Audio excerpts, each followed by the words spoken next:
Hey there, Internet fans. Ryan Perry here. It is Wednesday afternoon. Therefore, it is another episode of the Digital Mastermind Academy show with my co-partner, co-host, Sarah Giametti. Good afternoon, Sarah. Good afternoon, Ryan. How are you? I'm doing great. Today is week 3 on video marketing. And in the last 2 weeks, we've really talked you through basically what the kind of the equipment is. How do you come up with content ideas? It's kind of the all the resources you need to actually shoot your first video. And today we're assuming that you actually have that the pieces of equipment, you have the content in place, and you are ready to shoot your first video. So we're actually going to walk people through how to shoot their very first video and give you some editing tips at the end. Yeah, and this is really a start to step by step so that you know how this basically will save you time ultimately. By having these tips that we're going to give you today on shooting your first video will just make it less aggravating. Not that shooting video is aggravating, but it could be when you're just starting off and you're unsure. So hopefully this will really help you get going and make it a lot easier and smoother transition for you to start a video blog. Yeah, definitely. And for you small business owners, if you've been thinking about shooting video, you know how important video is. I'm sure you've all read the articles on the importance of video as far as marketing your small business these days. A lot of people just aren't sure what to do. And that's what this whole series is. So if this is the first video that you're watching, definitely recommend going back, start episode 1. The link is down below. Episode 2, and then come into episode 3 because it's going to make a little bit more sense. Let's go ahead and jump into some tips and tricks for shooting your video. So some of the things that we're going to talk about are how to frame your shot so that sometimes people get a little close, sometimes they get a little far away. What's kind of the right rule? Also, the 2-second rule. This is a really important rule that is going to save your butt. It saved my butt countless times. It's going to save you a lot of aggravation, frustration down the road. We're going to talk a little bit about video length, which is a general rule of thumb is 2 to 3 minutes. This is one we don't actually have a separate slide for, so we can go ahead and talk about it now. I always do 2 to 3 minutes. The rule of thumb is that people's attention span is going to start falling off. That's why if you listen to music on the radio, contemporary music today, it is typically somewhere around 3 minutes long. However, you can go much shorter and you can go much longer. Right, and it doesn't. If you do majority of your videos 2 to 3 minutes, it doesn't mean you can't have longer and shorter in there, but you want to make sure as you're building the audience that you don't lose that attention span. Because think about it, if you've ever watched something, you're like, good God, when is this going to end? You don't want your followers to feel that way.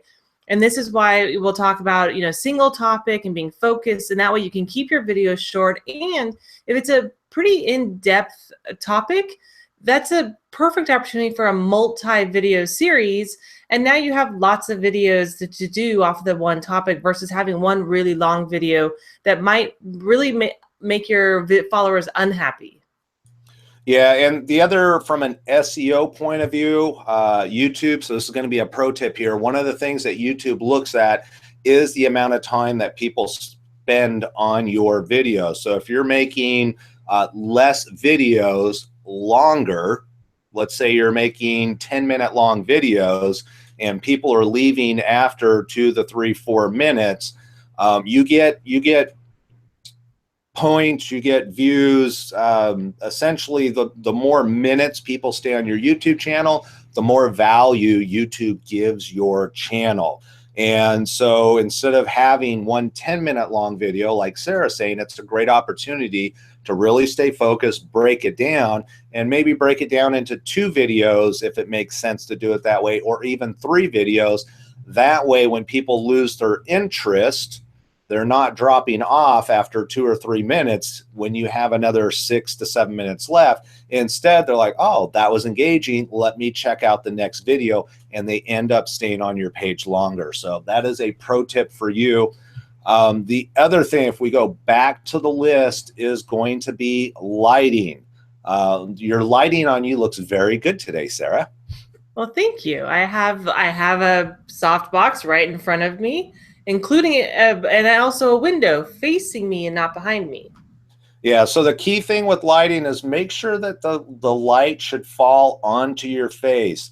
That is, the light should pass the backside of the camera, hit your face. You never want to be backlit. Unfortunately, let me go ahead and clear this out. You can see I've got this wrong way, big shiny window here. This is the one thing you typically don't want to do. This is called backlighting. It's not very pleasant. Fortunately, I have enough forward-facing light that falls on my face that I can compensate for that backlighting. But lighting, good proper lighting, diffused lighting is really good, or is really important, I should say, and we're going to talk about it more in today's episode. And if my voice sounds a little froggy today, I apologize. I've been fighting some allergies. I got some crud in my throat. I feel raspy. I feel like I just smoked 5 cigarettes or something. And while we're talking about lighting, let's also talk about backdrops. Then this is really important, understanding who your target audience is. You know, you really want to be careful. A lot of people will shoot in home offices. They will shoot in their living room. All that is legit. But if you've got 12 days worth of dishes piling up in the sink and you're trying to sell diamonds to a very expensive diamonds to people with money, that may not be the right look and feel that you want to present. So having a very clean background, we've talked about this before. Sarah, you actually invested in a background system where you can have multiple different backgrounds. Otherwise, we would see a closet door, which is not the professional image that we want to portray on the show. Right, because I do with this show, because our office walls are thin, I stay at my home office for Ryan and I to be able to do this show and not have that echo quality going on. And so, but in order to do that and look like I'm in a professional environment, I have a backdrop system so that I can hide it, because the configuration of this office does not allow me to have a blank wall behind me. And so this is a way to up the game that if I hadn't told you that, you would think I'm actually just sitting in front of a cool brick wall. So it's things to think about, and they're not expensive. Like, I spent a little bit more money to have a whole system, but you don't have to spend a ton of money to have this. But think about having something either pleasing behind you, like Ryan's is stylized, that he's got the pop-up banner and it's clean in the background. Or if you just can't find a place to be clean in the background, get a backdrop where you can hide the unclean part, so that you do look like you are professional. Yeah, definitely. And sometimes just painting a wall white, is all you can do.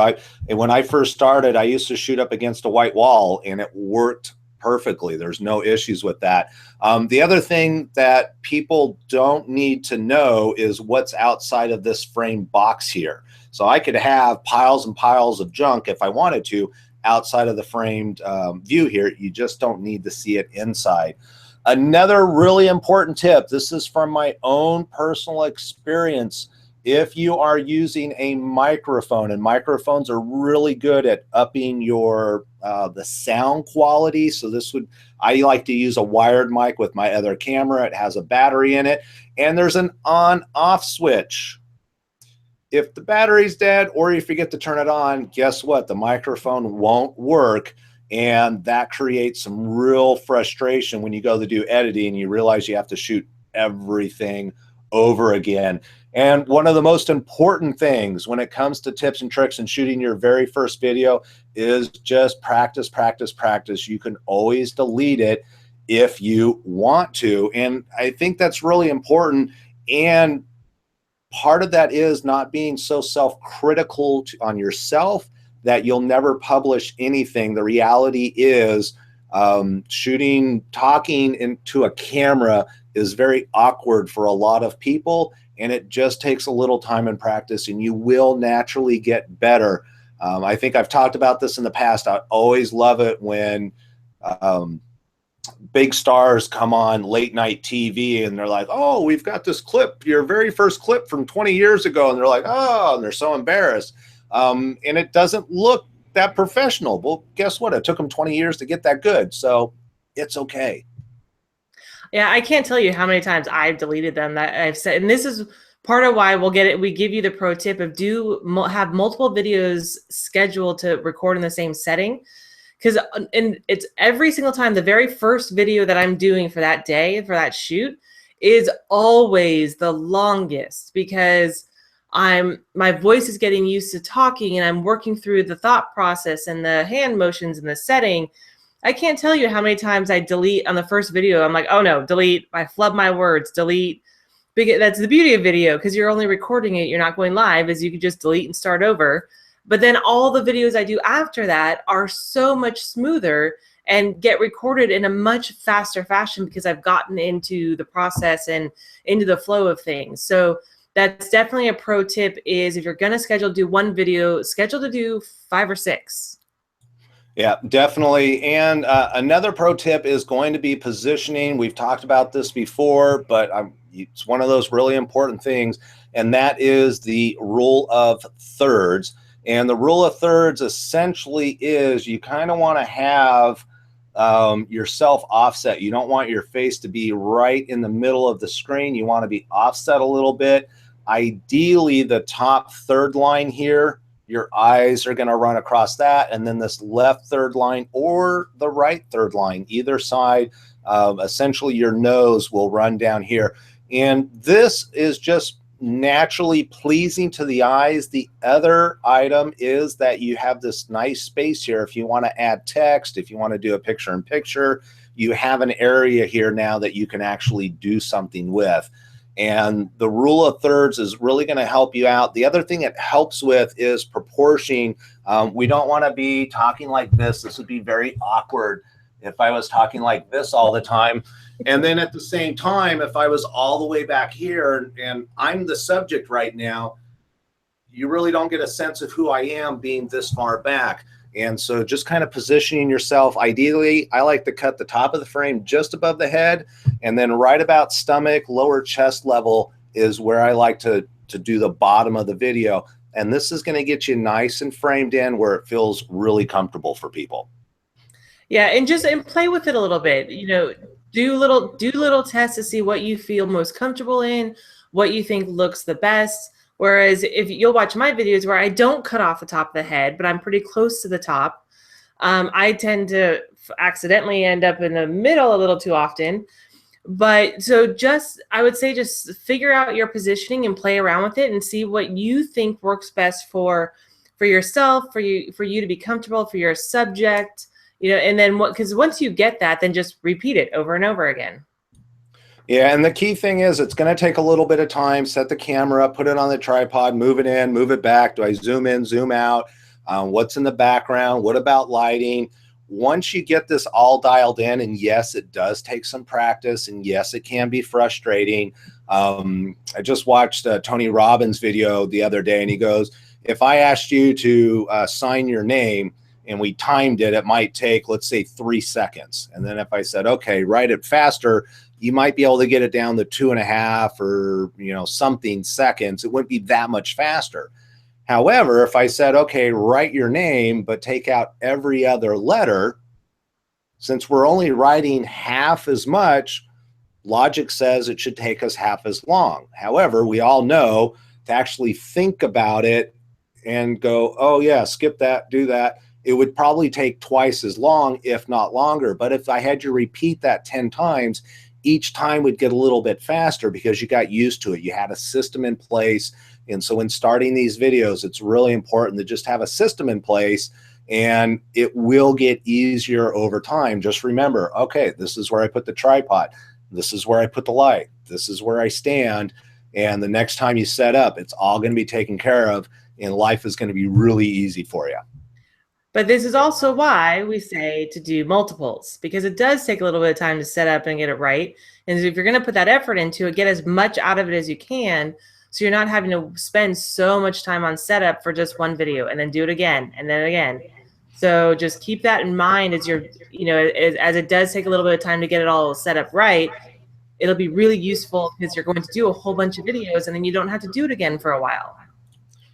Yeah, definitely. And then the next thing that's really going to save you a lot of time is the 2-second rule. This is, I'm sure it's out there somewhere. I came up with the 2-second rule years ago when I first started doing video, because I was also editing my own videos and I kept on getting myself in a corner.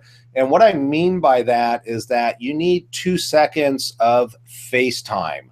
And that is before you speak, that's after you speak, it's after you flub or anything like that.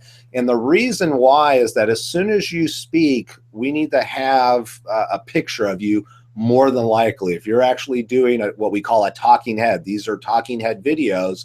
If you're going to do a talking head video that's about you talking in front of the camera, and you start off here going, hello, when you go into edit, because you started saying hello as your head turns, that's going to look really strange. And people will do that. They'll kind of get themselves ready. Hello. Well, if I start the video out saying hello like this, it looks very strange. So what I recommend doing is doing a 2-second rule, which is looking awkwardly, what I consider awkwardly, because it's not normal to look into the camera for 2 seconds. Hi, this is Ryan. Then you go ahead and start talking, and that 2-second buffer, when you go to edit, you can cut anywhere you want to now, or I can do a fade in, or if I've got like a graphic or something else going on, it makes that edit process much, much cleaner. Same thing on the backside. A lot of people will talk and they talk and they talk and they talk and they run sentences into one sentence and they really don't take any time. I don't even know when they breathe because they just keep on talking, and they'll say something wrong and there's just nowhere to cut in order to edit because it's all just one sentence essentially. You know, one paragraph just got mind melded into one sentence and there's just no room. So that's also true. The 2-second rule is also true on the backside. Okay, step number 1 is you need to do this, this, and that. I'm going to pause for 2 seconds so I have room to edit. I can do whatever I want in post-production when I go to edit. Also, if you flub, okay, step number 1 is it's okay. You just keep the camera rolling and just pause, reset yourself, and start over from the beginning of the last second, or last sentence, excuse me. The 2-second rule is super important, and it's probably one of the very first things you're going to forget. But trust me, after you screw up a number of times, you will remember the 2-second rule. It's like built into my DNA now. It's really important. It's also part of the reason why we have our graphic that shows at the very beginning of the video. The Digital Mastermind Academy graphic is because we don't know exactly when we're going to go live. And so we need that little buffer time. So we're not like, okay, I guess we can talk now. 2-second rule, super, super important. It is no joke the best tip that Ryan ever gave me on video, hands down. And it is with editing, because I still do some of my own editing for my video, and it makes life so much easier. And so if you're just getting started and you think you're going to do your own editing, it'll save you so much frustration. And just stop and go, take a breath. And because it gives you a place to cut. But even if you outsource it, it makes it a lot easier for your video editor to do it too, which will save you money. So it may be the one that you forget the quickest, but try to make that one the one you remember the most, because it will save you a lot of time, effort, frustration, and money. It's one of the best tips that we can give you.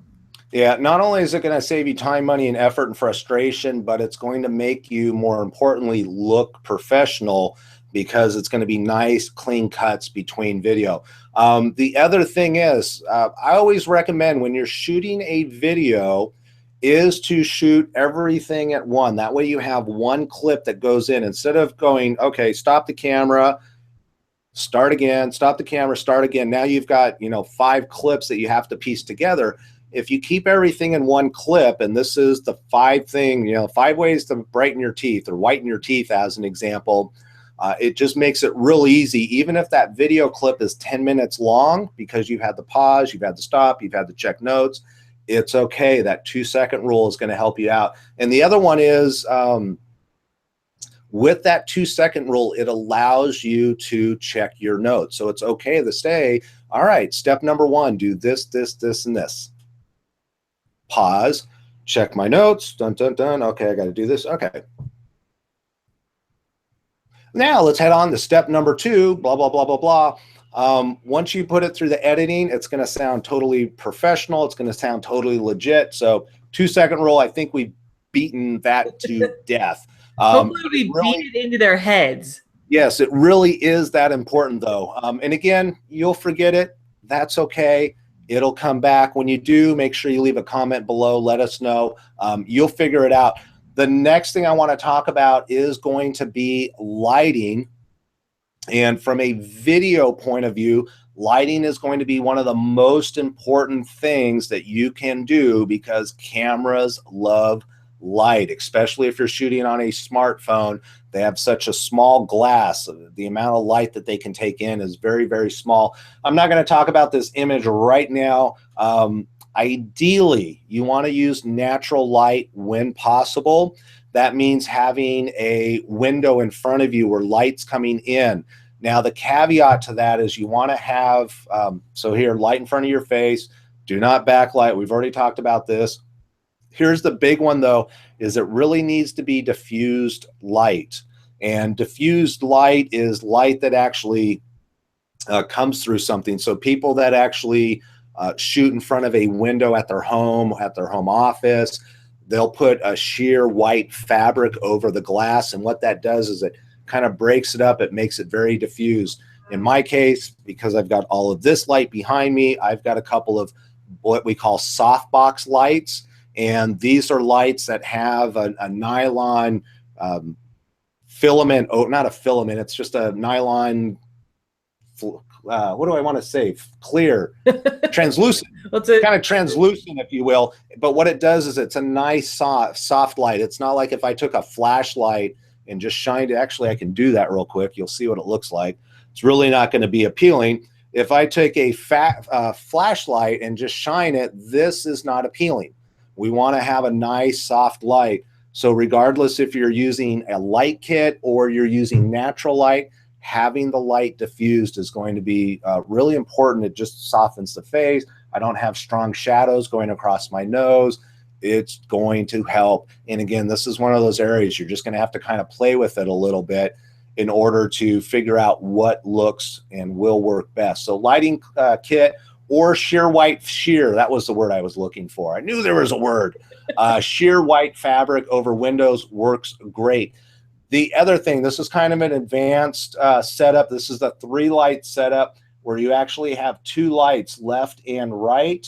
And then we have an overhead light that actually throws a little bit of light onto the hair. And that gets kind of this, I don't know, you see the sheen here.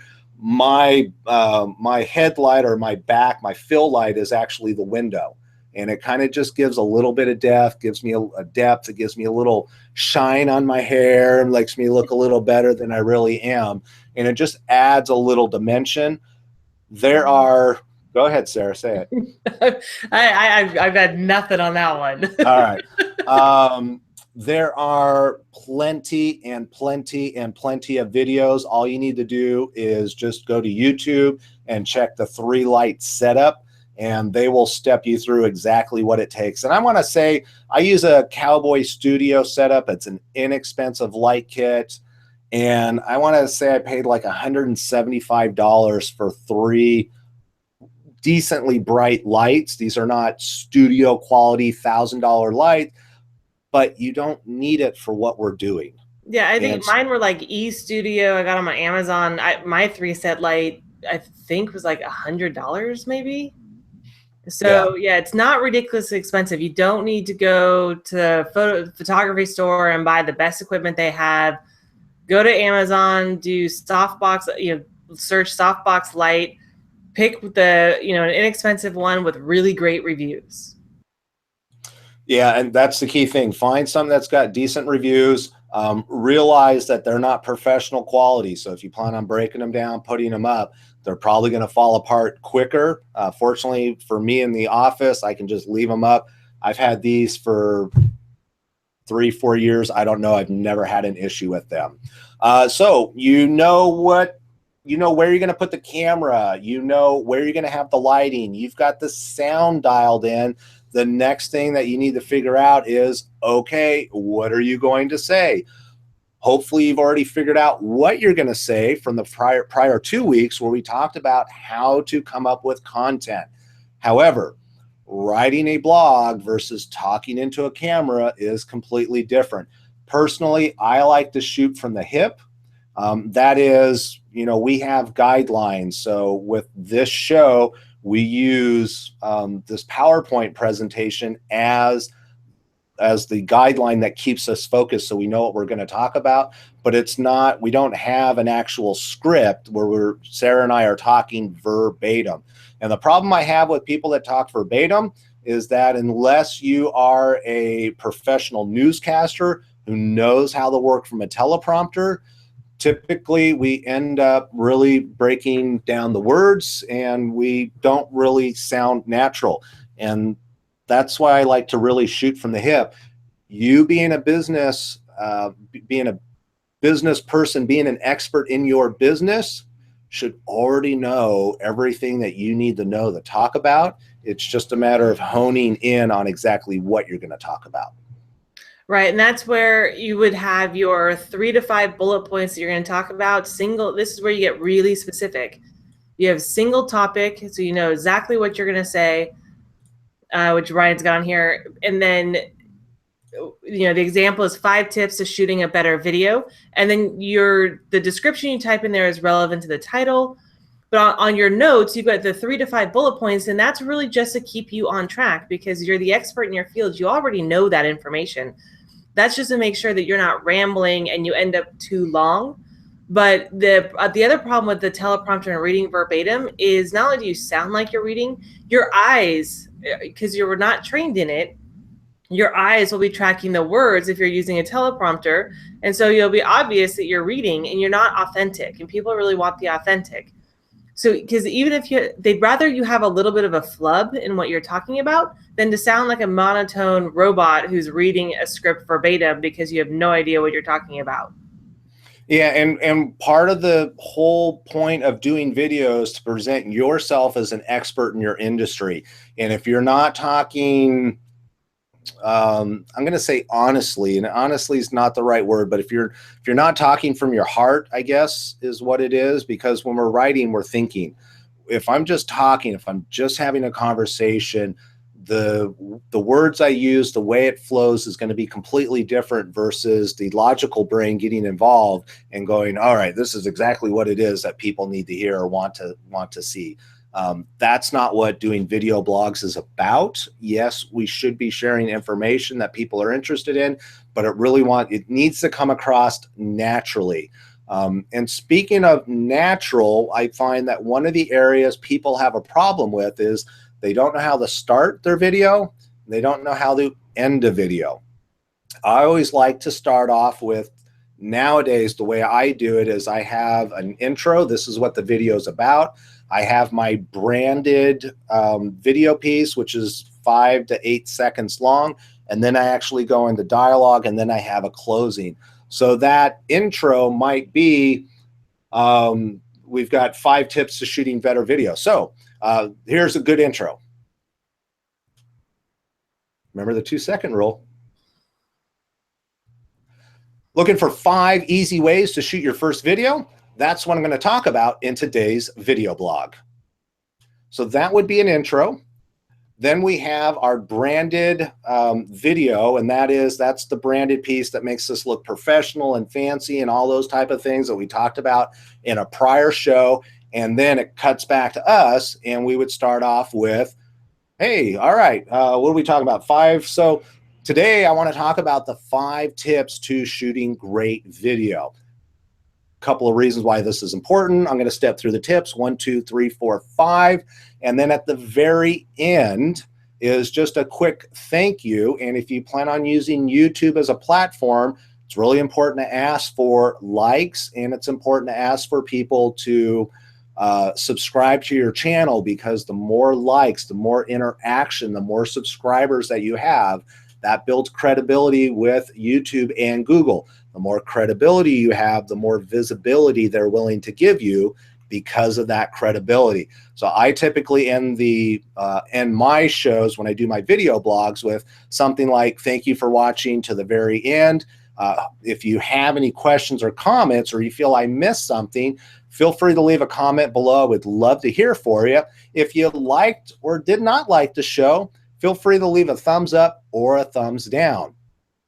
It's okay to get a thumbs down these days, because even a thumbs down is a point of contact that somebody's made, and Google sees that as a positive. Yeah, you want to encourage as much engagement as you possibly can. And don't forget to ask them, hey, adding in something like, hey, if you really like this video, you might like some of my other videos, feel free to subscribe to the page. You want to ask them to subscribe to your page so that they get notified of future videos, and encourage them to engage with you, so that you start building an audience that's actually engaged and interested, because that's ultimately who you're going to eventually turn into customers. Yeah, and that's a really good point. And next week, that's exactly what we're going to talk about, is how do we get engagement? How do we promote the videos? We're going to talk something about an end card. That's a feature that's built into YouTube in order to get more shares, to get people to watch more content. Let's jump into editing. And this is kind of a scary thing. So now that we've actually shot our first couple of videos, we've got a great intro, we stayed focused on what our topic is, we hit our 3 to 5 bullet points, we have an ending where we thank people for watching our show. Make sure you subscribe, check out a couple more of our videos. Now, what do we do with that? It's in the camera. We need to get it out of the camera. And when it comes to editing, you really only have 2 choices. And those 2 choices are: learn how to edit video yourself. If you're on a Macintosh, thank goodness you have iMovie. It's really all you need. Is a great free piece of software that Apple provides. If you're on a PC, you're not quite so fortunate. I forget what PC has, but it's horrible. So you'll actually need to buy software. You can get some decent software for around $100. Personally, both Sarah and I use Adobe Premiere Pro, which does cost a little bit more. But it's, if you're going to do videos, it's worth it. Or here's the smart thing. Besides going to Google and trying to find something, the smart thing is just outsource video. There are people locally who would love to work with you. It's a great networking opportunity. Or you can find some typically less expensive options on Fiverr and Upwork. The key thing is, with Fiverr and Upwork, the quality of the individual can be a little questionable sometimes. So I always recommend starting with a small project, seeing how good of a job they do, and if they do a good job, continue on. Otherwise, cut them loose and find someone else. Yeah, you definitely want to do it with a trial. Don't do it with a super important video that you really need done right away. Like, create your first one, test them out, see how their quality is, or ask them for examples. But I mean, the slight issue with examples is you want to assume that they're giving you what are actually their examples, but you don't always have a great way of proving that, especially when you're going online. So just and don't be afraid to test them out one time, and if it just sucks and it's not a great experience, end the contract and go find somebody else. It takes a while sometimes to find good people, but there are good people out there. Ryan and I have found a lot of really good subcontractors this way. It just takes a little bit of effort and patience. Yeah, and not to scare anybody, but it's kind of like dating. You got to kiss a lot of frogs before you find a prince. It is what it is. But let me tell you, when you find the right person, it makes your life so much easier, because you don't have to worry about installing software. You don't have to worry about all the different color correction. You don't have to worry about, oh, I'd like to do the little slidey thing where my name pops in and pops out. Where do I edit? Where do I do cuts? You could do digital zooms. There's all these different things that we're going to talk about in a future video. But it's just, let the experts take care of it. It's freeing too when you just let experts take care of their own stuff. Speaking of experts, we're going to give you some pro tips, because pro tips are cool. And without pro tips, you're just not as cool as you could be. So pro tip number one, this is something Sarah brought up earlier: save time, shoot multiple videos in one session. I always recommend to my clients, when you start shooting video, shoot 4 videos at a time. That way you can drop one each week, and 10 out of the 12 months of the year, you'll have new content every single week. So instead of going, oh, it's Monday again, I have to shoot a video, I have to set the tripod up, I have to set the lighting up, I have to, I keep on flubbing. Shoot all 4 videos, get it done. It's going to make your life so much easier than trying to just shoot a video a day, unless you're going live. If you're going to go live, shoot as often as you want. That's not a problem. Create a branded intro using your logo. Branded intros are a great way of creating credibility. Even if you don't have a nickel to your name and you have a branded intro, people are going to go, wow, this guy is established. They must be credible. It really, really helps with conversion also. Create digital cuts to vary looks. So a digital cut is essentially, in the editing process, we can actually zoom in and out. And so instead of looking at me, if I was the only person talking, if I was just talking the whole time like this, it gets a little tiresome because it's pretty static. I'm not moving around a lot. So by adding a digital cut where I zoom in and I zoom out, it just adds some variety to the mix. And then we get into what's number 4, mix up your shoot locations. If you're in a position where you can shoot from different locations, I love realtors. They'll just stop out in front of a house, or they'll stop out in a park somewhere and they'll shoot it. If you're shooting live, this is super simple to do. If you enjoy, if dogs are an active part of your life and you want your clients to know that, go to a dog park and shoot a video, or shoot a video with your dog in the backyard. There's so many different things, but when you're shooting video in the same place, the same way all the time, it just kind of makes it a little bit boring because, oh, I know what to expect. Every time Ryan and Sarah come on, it's going to be this way. Unfortunately for our show, Sarah, this is what we got for right now. I don't know. I'm working with backdrops, so I can change mine to whatever I want. All right. Next week, I want to see a different backdrop then. All right. Yeah. So, but anyhow, mix it up. That way people don't always know what to expect. That's, it's going to add a little bit of creativity on your end, and it's going to add some value to what you offer. Also, music. I like to add a little music in the branded intros. Sometimes at the end of videos, I'll add a little bit of music. Other people like to include music throughout their video. This is one of those areas you can kind of play with it and see what you like. The little caveat on music is make sure you're not violating copyright. Yeah, so don't download Will Smith, Fresh Prince of Bel-Air off of YouTube or something, and because you'll probably get a notification from somebody. Or it could get taken down and then you lose your video. Yeah, and we don't want that to happen. We don't want that to happen. There are plenty of places where you can get free videos. Consider outtakes. I always love it at the end where, somebody does their video. It's very professional, blah, blah, blah. Okay, great. And then at the very end, they show some outtakes. All it does is it shows that we're human. It shows that we're willing to laugh at each other. We're able to laugh at ourselves. And it just makes it more real. And that's really the power of videos being real. Right. And that's it, being real, being authentic, because you want people, like we've said this kind of a theme throughout all of our videos, but people do business with people. And so they want to resonate with you. And that's where coming through video, your personality can come through. And so having some of those outtakes at the end it shows the real you. It might show a little of the goofiness that might click with somebody that makes them compelled to do business with you.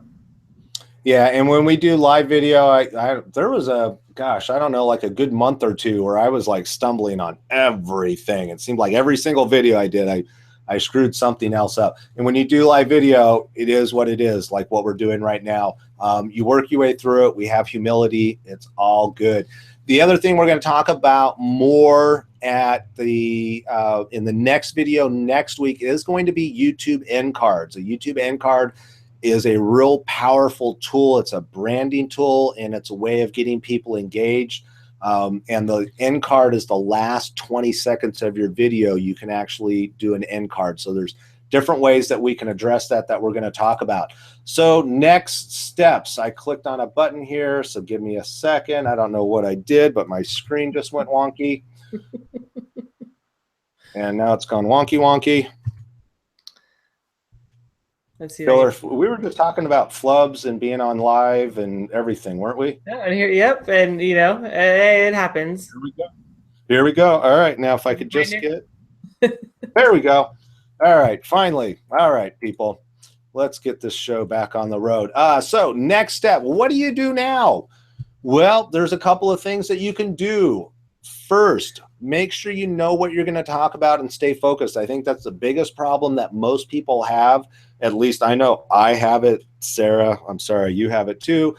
We have a tendency, there's so many different things. It's the exciting thing about being a business owner in your industry is it's like, oh, I can only talk about these 5 things, but there's like 20 other things that we can talk about. And that, yeah, it's exciting for you, but this is really about the end user. It's about them. And if you said these are the 5 things you're going to talk about, that's what caught their interest. That's why they're clicking the video. Just give them those 5 things. You'll have plenty of time to make more content. Remember, it's not going to be perfect, and that's okay.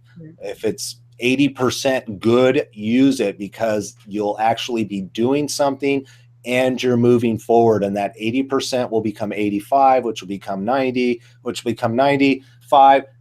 Don't ever expect it to be 100% perfect. Doesn't and nobody will ever be as critical of you and your video as you. It's probably, if you think it's 80%, it probably is closer to 90%.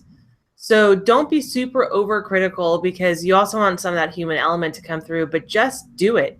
And just, you know, be Nike, just do it. Yep. And just keep doing it and keep at it, and it'll get better and easier and more comfortable as you go along. But if you don't start, you're just going to handicap yourself and stay frozen. Yeah. And if you're not doing it, your competitors start doing it, then you're at a disadvantage. So be at an advantage right now. Remember the 2-second rule. Pause, then talk. After you talk, pause. If you flub a line, that's okay. Pause. Start over at the beginning of the sentence and work your way through. Even if you do something silly and you're like, oh, that was really frustrating, why did I do that? It's okay to respond that way, as long as you center yourself and you give yourself that 2-second, you start out again, because after you edit everything together, all we're going to see is this great professional video. But the 2-second rule, trust me, you will thank me later. Shoot some test video. You know, just because a lot of people in a rush, okay, I got to do this, I'm just going to get it done. I got 15 minutes, let me knock this thing out. In the beginning, you don't want to do that. Shoot some test video. I'll do simple videos. If I'm trying a different location, I'll shoot 5 to 10 seconds of just testing. This is Ryan, Digital Mastermind Academy, testing. I will do 10 seconds of that. I will download the file onto my computer. I'll look at it. I'll critique it. I'll go, nah, I don't like that. I'll make a change, and then I do it over again. Testing for 10 seconds. Run it back, and then once I get it dialed in the way I like it, I make sure to note, where's the camera? What setting am I on? Where are the lights? Where am I sitting or standing? Once you have that all dialed in, it's going to make things really good. And don't forget to test the microphone. I can't tell you how many times, especially if it's a powered microphone that we've talked about. I think from week 1, we talked about hardware. If you get a powered microphone, you got to make sure it's turned on and working, because there's nothing worse than shooting 4 videos, taking a half hour, and then realizing you got nothing because there's no audio. Yeah, and that's where the testing comes in handy, is making sure the sound's there. And like I just did it with my husband. He was building a custom computer, and we were recording it, and there was a section where the mic wasn't on, and because it was in the middle of him building it, I didn't realize he turned it off. And so you definitely want to make sure you're testing that so that you don't waste all that time and effort, because he actually had to take the computer back apart for that section and re-record it in order to have audio. Yeah, bummer for him, but it happened. It's just the realities of life sometimes. Now, the next two things are really, really important as far as next steps. Feel free to follow us on the Digital Mastermind Academy. If you download this document, which you can down below, all you have to do is click on this fancy little link here. The other thing we would love for you to do is follow us on YouTube so you can get regular updates of great new content that we bring your way every Wednesday afternoon. Yep, and any questions, comments, concerns, feel free to leave them below, and we will definitely respond to you and engage. And we hope this has been helpful for you in getting you a little bit unfrozen on starting your first video. Yeah, that is a great ending. Thank you, Sarah. You're welcome. Also, for those of you that actually use some of the information in today's video and you started shooting your first blog, what was that experience like? We'd love to hear about that. If you have any questions, you're like, I did this, but something didn't turn out quite the way you expected it. Again, leave a comment below. More than happy to get back to you and help you become successful at marketing your business online. Next week, same time, same place, same computer, we're going to be talking about taking these videos, what is the proper way of uploading them to YouTube from an SEO point of view so that you can get as much visibility online. How much, let's squeeze as much visibility out of YouTube and Google. And additionally, what are all the other ways that you can promote video? We're going to give you some step-by-step solutions to marketing these videos online in order to boost your visibility, credibility, and conversion online. I have nothing to add to that.